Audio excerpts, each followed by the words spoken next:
Alright guys, mga alauna na ng gabi.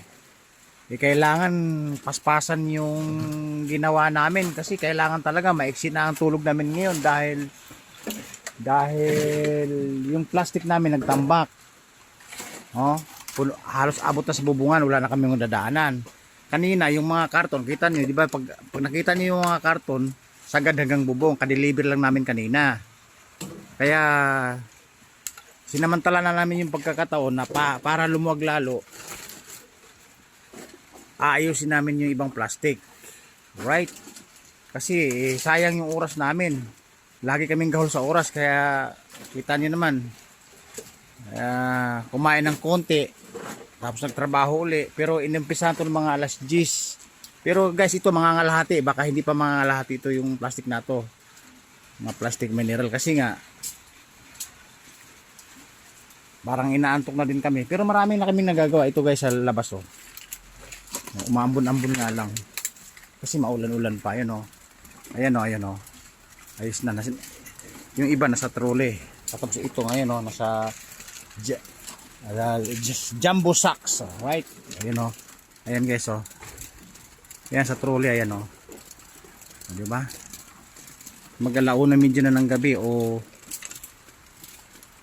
1:10 PM. Right, oh, kita naman. Ito minsan lang namin ginagawa to, yung magpaspasan kami ng oras kasi nga pag sa araw hitik yung oras namin sa araw. Ibig sabihin okupado na ng ibang trabaho, hindi lang to. Kaya ang sabi ko nga sa inyo guys, bakit nauso pa yung tulog? Dapat wala ng tulog, di ba?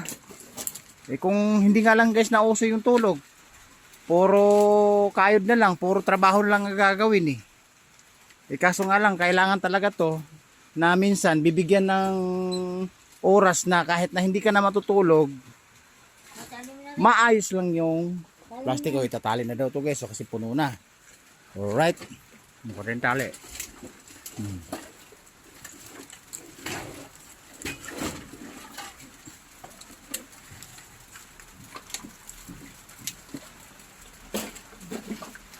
Siguro nagawa namin guys, siguro mga nasa labas mga 10 sako o 12 sako na.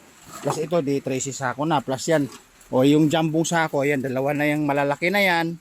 Siguro sa 40 kilos yan, 35 kilos pinakababa.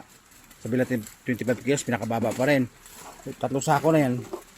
Pang-apat na yung sasalang mamaya, alright? Guys, tatali ko muna to. No.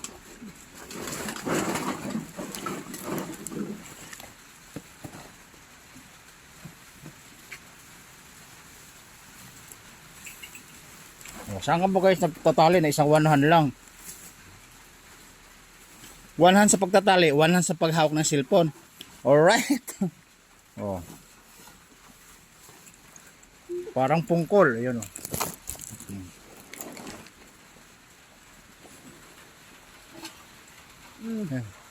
Kamera. Oh. Baka may maukong ko rin, baka mapindot. Oh, guys, tatali ko mga kailangan para maraming pundo.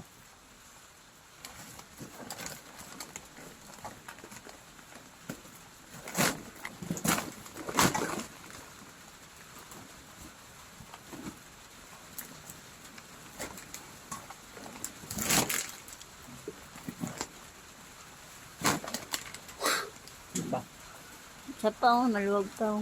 Nalaglag yun.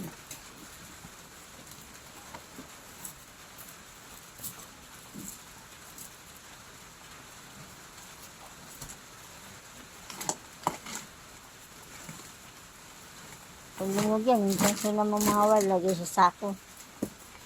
Nalinis ng plastic ng kalahati.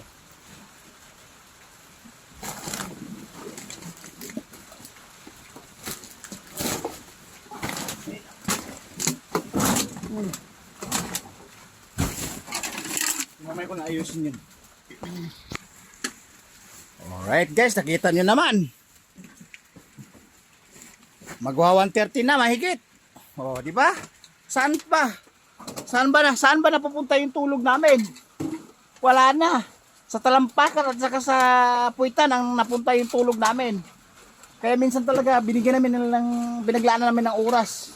Kasi nga again, magtatambak, wala kaming madaanan. Pero minsan lang man 'to ginagawa, guys, siguro yung nag-aano ka ng tulog, yung naglaan ka sa kulang sa tulog. Alam to, mga 1 buwan, 2 beses o 1 buwan, 1 beses. Pero kadalasan 3 beses, 1 buwan, 2 beses, 1 buwan. Kasi pagtambak kasi na ganyan, guys, hindi po pwedeng hindi ka namin gawin.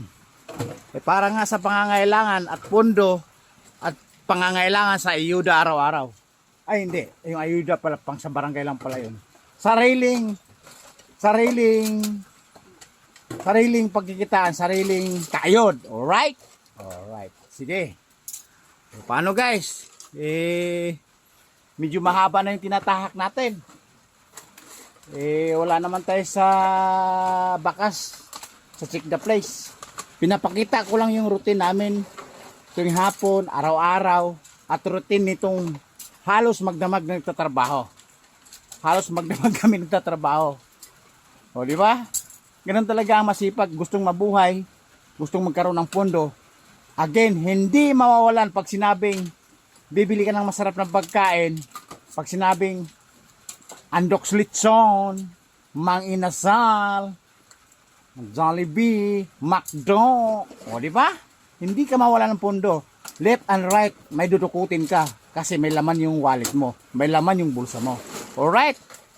Paano yan? Medyo mahaba na yung tinatahak natin mula Isabela hanggang Davao na, guys. Dadaan pa tayo ng Mactan, Cebu. Dadaan pa sa San Juan Manico Bridge. Alright? Babo! Again, wala tayo sa Check the Place, ha? Wala tayo sa destination area. Pinakita ko lang yung routine namin sa ganitong magdamag nagtatrabaho. Okay? Babo!